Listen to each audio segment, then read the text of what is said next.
kuis 2 nanti akan saya berikan tugas saja. Nah, tugasnya itu seperti T1 dan T2 individu kemarin, tapi dengan tema yang berbeda. Dan ada beberapa hukum yang berbeda juga. Gitu. Nah, mungkin saya akan share nanti di minggu-minggu ini. Biasanya akan saya share secara bersamaan dengan kelas yang lainnya. Gitu ya. Jadi, itu. Nah, harapan saya nanti bukan berarti ketika kuis 2-nya sama dengan T1 dan T2 individu, jadi kalian hanya tinggal copy paste, tidak, tapi kalian harus mengerjakan dan mencari kembali. Nah, jika saya nanti cek sudah baik, maka kemungkinan saya tidak mengadakan UAS ya, tetapi kalau semisal masih kurang atau hanya ada yang tinggal copy paste, ya maka berarti harus ada UAS gitu ya. Kayaknya kan kemungkinan kita selesai sebelum minggu ke-17 ya, kayaknya masih banyak sisa waktu. Jadi itu nanti bisa saya gunakan untuk mengevaluasi kembali. Gitu ya. Mungkin itu tambahan dari saya infonya. Jadi nanti akan saya share secara bersamaan untuk kuis 2-nya ya gitu. Oke, mungkin itu langsung aja kita bisa share screen untuk kelompok 6 materi tentang ketahanan nasional.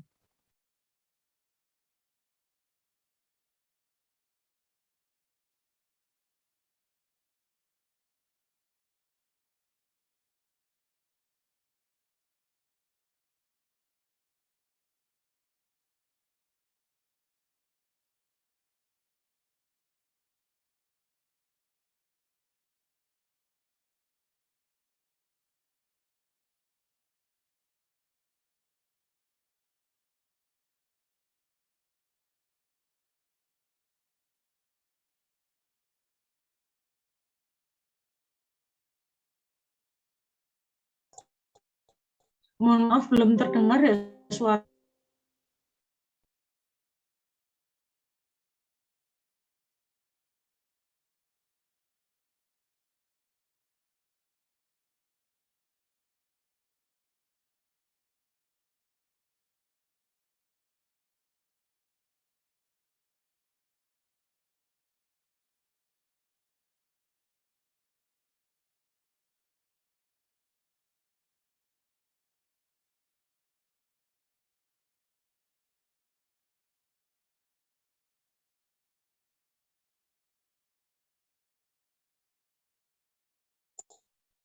Belum terdengar juga Mas Ian.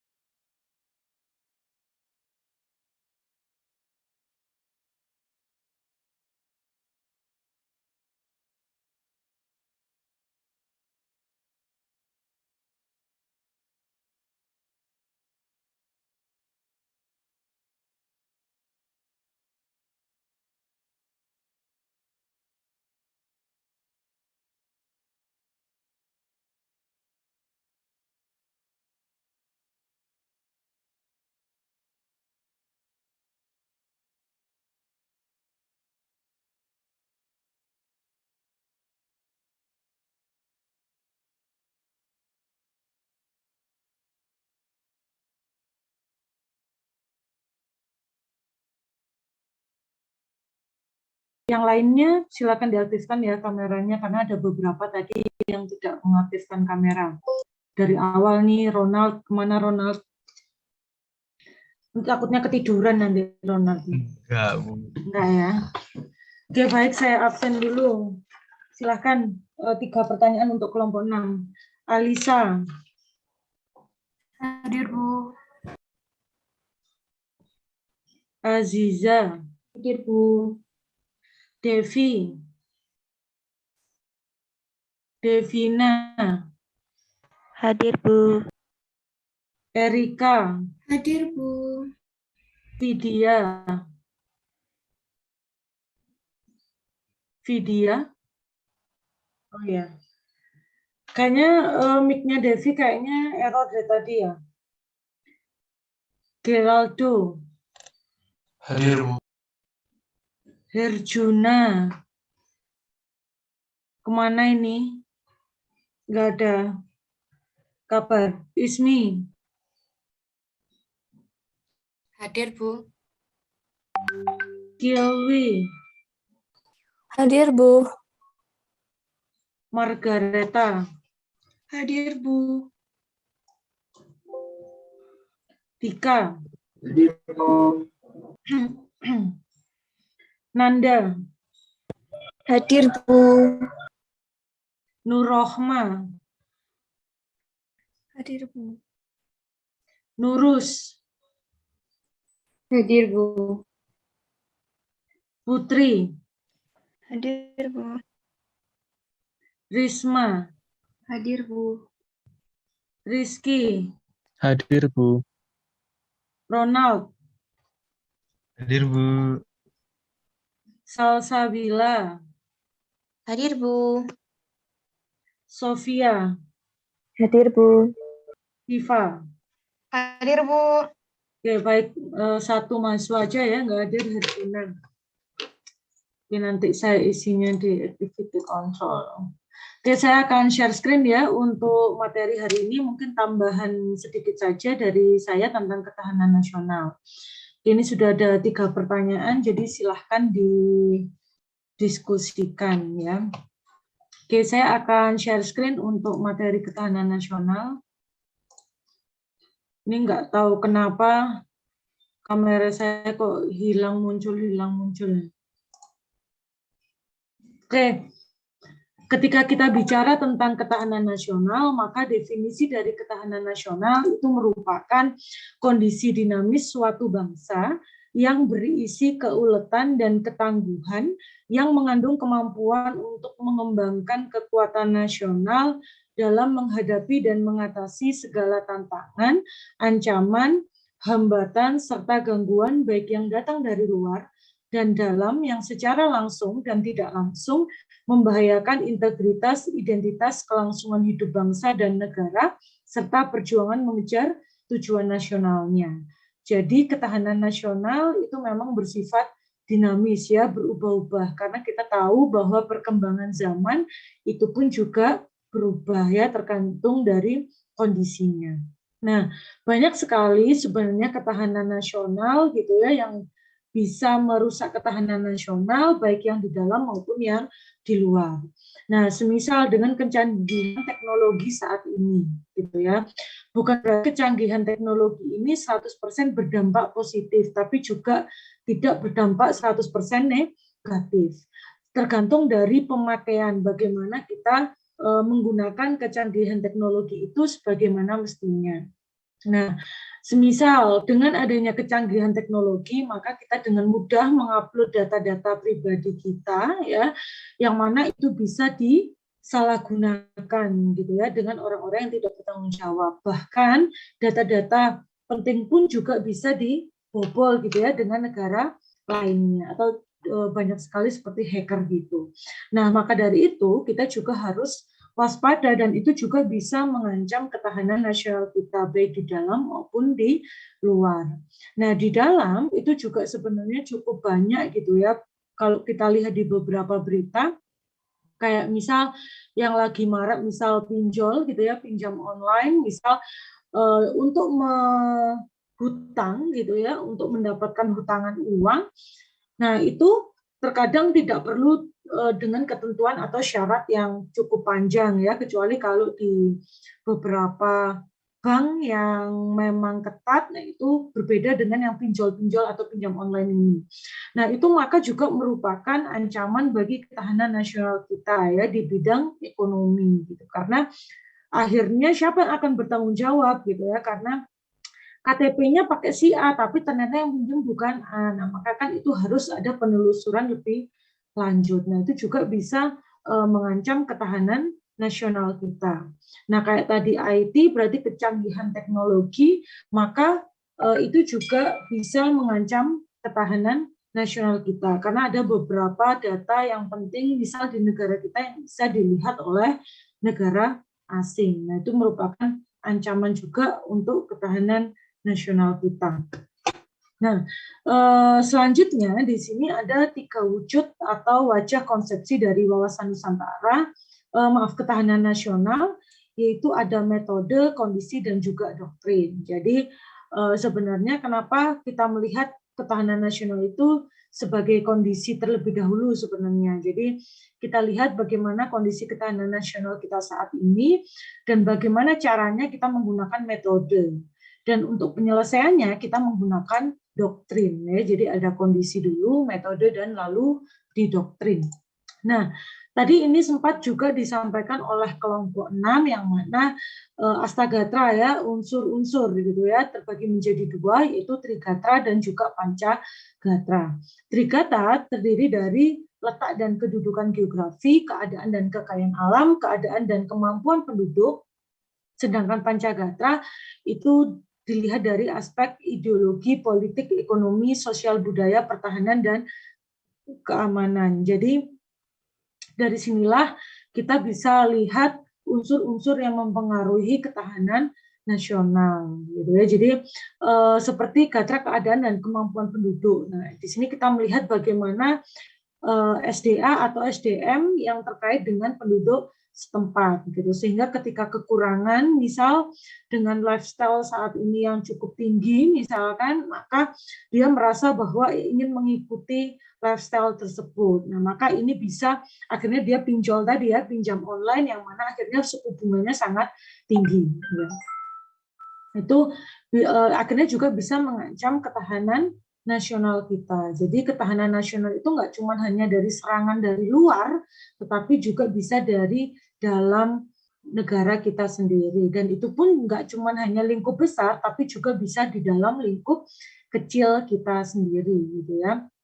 Nah, mungkin para mahasiswa ini juga harus berhati-hati juga, gitu ya, karena keinginan, misal dilihat teman-temannya lifestyle-nya high class, misal seperti itu, banyak yang terjadi saat ini seperti itu, sehingga dia beli apa-apa berani untuk kredit, gitu ya, sedangkan itu sebenarnya untuk uang SPP, gitu ya, jadi nah itu banyak yang terjadi saat ini. Nah itu juga merupakan ancaman bagi ketahanan nasional. Apa kaitannya, gitu ya? Kaitannya akhirnya pendidikan kita bukan semakin tinggi atau semakin berkualitas, tapi akan semakin menurun, gitu ya. Mungkin daya beli di aspek ekonominya baik, gitu, karena banyak yang peningkatan pembeli, gitu ya. Tetapi dari aspek pendidikan sosial budaya, maka akan ada penurunan, dan ini akan menjadi ancaman juga bagi ketahanan nasional kita.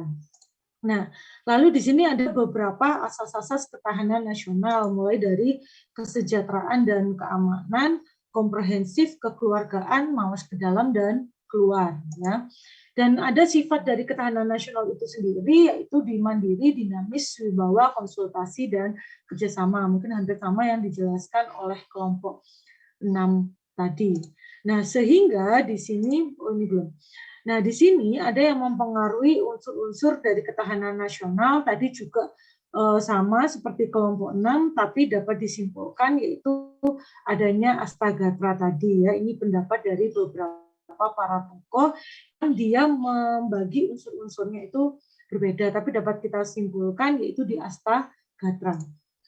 Nah, ini tadi yang dimaksud dengan dimensi globalisasi. Jadi dengan adanya era globalisasi, maka ini sangat mempengaruhi ketahanan atau kondisi ketahanan nasional kita, yaitu di economic globalization, political globalization, dan cultural globalization. Di ekonomik yang saya sampaikan tadi, salah satunya ya terkait tentang pinjaman online, gitu.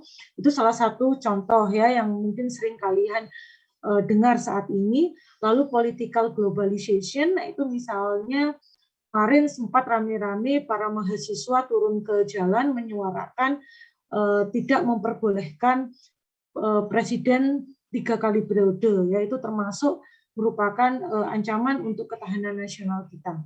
Nah, lalu di sini adanya cultural globalization, gitu ya. Ya mungkin kalau kalian lihat di beberapa berita sampai saat ini juga belum selesai ya, ada beberapa kesenian daerah kita yang diklaim oleh negara tetangga. Nah, lalu di slide terakhir itu ada beberapa ancaman, yaitu ada ancaman militer dan ancaman militer, dan teknologi informasi termasuk di dalam ancaman militer. Kalau ancaman militer itu lebih kepada menggunakan kekuatan bersenjata ya. Kalian lihat misal di Papua yang sekarang sampai saat ini juga belum selesai karena banyak sekali anggota polisi maupun TNI ya yang meninggal ditembak di sana. Nah, itu termasuk ancaman militer di dalam negeri kita sendiri. Nah, kalau ancaman militer itu berarti dia tidak menggunakan senjata, tetapi tidak terlihat gitu ya, tetapi wujudnya juga nyata gitu ya. Nah, itu seperti di sosial budaya tadi, pendidikan yang mana tadi saat ini pendidikan di Indonesia yang semisal menurun, misalnya dari bagaimana kualitas mahasiswa atau siswa saat ini. Dan ada lagi juga, mungkin kalau kalian lihat tuh para LGBT yang saat ini tidak sungkan-sungkan lagi untuk menunjukkan jati dirinya atau bahkan pasangannya di depan umum. Nah, atau dia menyuarakan bahwa dia LGBT, nah itu juga merupakan salah satu ancaman dari ketahanan nasional kita. Karena kalau dilihat dari culture atau budaya kita memang belum pas gitu ya, karena kita masih adat ketimuran. Walaupun memang di Indonesia belum ada peraturan perundang-undangan yang mengatur tentang LGBT itu. Jadi kalau disanksi juga tidak ada, kalau diperbolehkan juga aturan juga nggak ada gitu. Jadi ya bagaimana kita menarik benang merah di culture dan juga LGBT tersebut. Nah, jadi itu juga merupakan ancaman ketahanan nasional. Jadi banyak, nggak cuma hanya berkaitan dengan budaya, tetapi juga banyak aspek yang bisa kita ambil dari ketahanan nasional itu. Dan ketahanan nasional itu sebenarnya tidak tanggung jawab dari pemerintah saja atau anggota TNI atau Polri, tetapi juga merupakan tanggung jawab kita bersama, khususnya warga negara Indonesia. Nah, itu yang termasuk di dalam ketahanan nasional.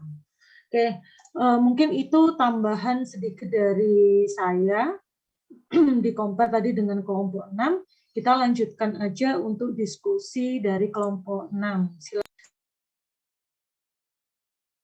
Ya, Bu, izin masuk, izin menjawab pertanyaan dari Nurus absen 15. Jelaskan dan berikan contoh pada sektor masyarakat yang berfungsi memberikan masukan input dan sektor pemerintahan yang berfungsi memberikan keluaran atau output. Jadi, politik sendiri itu diartikan sebagai asas kebijakan yang digunakan untuk mencapai tujuan dan kekuasaan. Dan kehidupan politik itu dapat dibagi menjadi dua sektor, yaitu yang pertama sektor masyarakat yang berfungsi memberikan masukan atau input. Contohnya sendiri itu masyarakat itu dapat memberikan pernyataan atau keinginan dan tuntutan kebutuhannya itu masyarakat kepada pemerintah seperti itu. Nah, untuk sektor pemerintah itu berfungsi sebagai keluaran. Itu contohnya biasanya pemerintah itu dapat memberikan atau mengeluarkan kebijakan dan melahirkan peraturan perundang-undangan yang merupakan keputusan dari politik dari tuntutan yang telah disampaikan masyarakat. Gitu. Jadi sistem politik itu harus memiliki keseimbangan antara masukan dan keluaran agar politik di negara dapat berjalan secara dinamis seperti itu.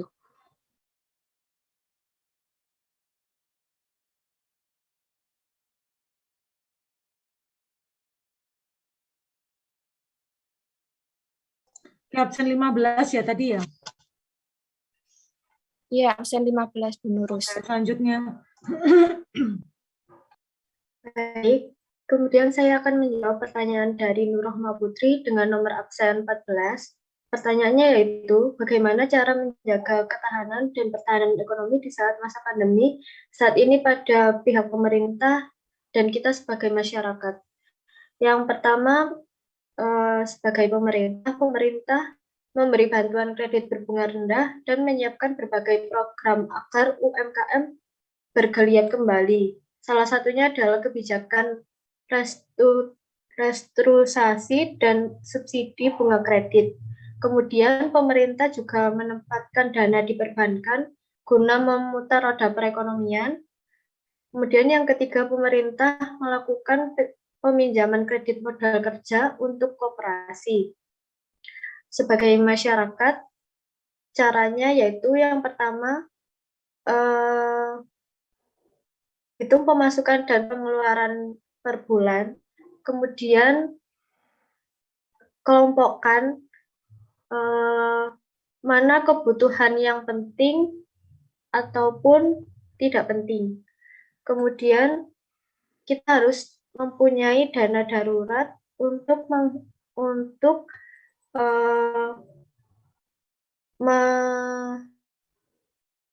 menyiapkan supaya menyiapkan dana darurat untuk kepentingan yang mendesak. Kemudian hindarilah hutang untuk hal-hal yang tidak penting. Apa bisa diterima, Mbak Putri? Bisa. Terima Putri kasih. absen berapa? Absen 14, Bu. Oke. Baik, yang terakhir. Baik, selanjutnya saya akan menjawab pertanyaan dari Vidya Afrida dengan nomor absen 6. Dengan pertanyaannya yaitu, mengapa pada ketahanan politik di Indonesia memiliki dua sektor, yaitu sektor masyarakat dan sektor pemerintahan? Bagaimana jika ketahanan politik di Indonesia hanya didukung oleh salah satu sektor, baik dari sektor masyarakat maupun sektor pemerintahan? Jadi ketahanan politik merupakan situasi dan kondisi kehidupan politik bangsa Indonesia yang berlandaskan demokrasi politik berdasarkan Pancasila dan Undang-Undang Dasar 1945 yang berkaitan dengan kemampuan memelihara sistem politik yang dinamis, sehat, dan kemampuan dalam membangun sistem politik baik dalam negeri maupun luar negeri yang bebas dan aktif. Indonesia itu memiliki 4 unsur, yaitu rakyat, wilayah, pemerintah yang berdaulat, dan pengakuan dari negara lain. Jika salah satu unsur negara tidak ada, maka sebuah negara tidak dapat dikatakan sebagai negara yang sebenarnya. Begitu juga dengan sektor ketahanan politik yang terdiri dari dua sektor, yaitu sektor masyarakat dan sektor pemerintah. Masing-masing sektor memiliki tugas yang berbeda.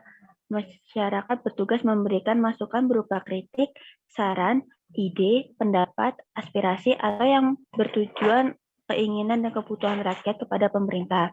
Karena masyarakat merupakan poin utama dalam demokrasi, di mana terdapat slogan dari rakyat, untuk rakyat, dan oleh rakyat, di mana demokrasi tersebut tidak bertentangan dengan Pancasila. Kemudian untuk sektor pemerintahan, yang bertugas memberikan keluaran berupa peraturan perundang-undangan yang tercipta karena adanya masukan dari rakyat, sehingga sektor masyarakat dan sektor pemerintahan memiliki timbal balik yang dapat menciptakan ketahanan politik di Indonesia. Baik, untuk Vidya, apakah jawabannya dapat Vidya absen berapa? Vidya absen 6, Bu. Oke, baik. Oke, 3 pertanyaan sudah dijawab oleh kelompok 6. Silahkan jika ada pertanyaan. Oke, baik. Jika tidak ada, maka kita akan ketemu lagi di minggu depan. Kita lanjutkan presentasi kelompok terakhir dan materi terakhir. Dan di dalam minggu ini saya akan share untuk kuis 2-nya. Ya. Baik, mungkin itu dari saya. Kita bisa akhiri perkuliahan hari ini. Terima kasih atas partisipasi dan kehadirannya.